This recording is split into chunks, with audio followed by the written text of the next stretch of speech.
Intellectual property rights. तो सबसे पहले हम लोग को समझना होगा कि इंटेलेक्चुअल प्रॉपर्टी क्या होती है। पहले तो नॉर्मल प्रॉपर्टी जो हमारी होती है, फॉर एग्जांपल हमारे पास लैंड होता है, हमारे पास मनी होती है, बैंक बैलेंस, हमारा एक घर होता है, हाउस होता है, कार होती है या कोई भी और अनदर व्हीकल। तो ये सब हमारी प्रॉपर्टीज़ होती हैं। तो अब ये जो हमारी प्रॉपर्टीज़ हैं, इन पे हमारा कुछ अधिकार होता है, यानी हमारी कुछ राइट्स होती हैं इन पे। अब ये जो चीज़ें हैं, इसमें गौर करने वाली बात है कि ये सारी चीज़ें टैंजिबल हैं।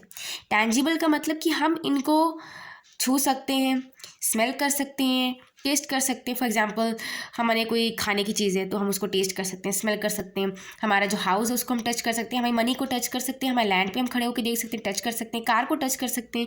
सारी चीज़ें को फिजिकली हम लोग महसूस कर सकते हैं। पर हमारे पास ज़रूरी नहीं है कि सिर्फ यही चीज़ें जो हमारी अपनी हैं, हमारे पास और भी कुछ चीज़ें, फॉर एग्जांपल हमारे अपने टैलेंट्स होते हैं, हमारी अपनी इन्वेंशंस हो सकती हैं, हमारी अपनी खुद की क्रिएशंस हो सकती हैं। कुछ चीज़ें फॉर एग्जांपल हमारे अपने टैलेंट्स होते हैं, हमारी अपनी इन्वेंशंस हो सकती हैं, हमारी अपनी खुद की क्रिएशंस हो सकती हैं, और हमारे पास कुछ स्किल्स नहीं है। फॉर एग्जांपल टैलेंट्स में हमारे पास सिंगिंग का टैलेंट है, हम बहुत अच्छी सिंगिंग कर लेते हैं। और इन्वेंशंस में फॉर एग्जांपल हमने कोई नई टेक्नोलॉजी या फिर कोई नई साइंटिफिक रिसर्च की तो हमारी इन्वेंशन होगी। हमारी क्रिएशंस में फॉर एग्जांपल हमने कोई स्टोरी लिखी नई, वो हमारी खुद की क्रिएशन हो गई। और उसी तरह से हमारी स्किल्स में हो सकता है कि हमें बहुत अच्छा खाना बनाना आता है, या फिर हम स्पोर्ट्स में बहुत अच्छे हैं। ये सब हमारे टैलेंट्स, स्किल्स, इन्वेंशंस और क्रिएशंस हो गई।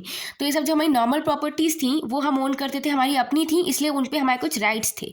और राइट्स नहीं, लीगल राइट्स थे। ओके, तो उसी तरह से ये जो हमारी प्रॉपर्टीज़ हैं, ये सब जो हमारे टैलेंट्स, इन्वेंशंस, क्रिएशंस, ये भी हमारी प्रॉपर्टीज़ हैं। इनको हम कहते हैं इंटेलेक्चुअल प्रॉपर्टीज़। तो ये होगी इंटेलेक्चुअल प्रॉपर्टीज़।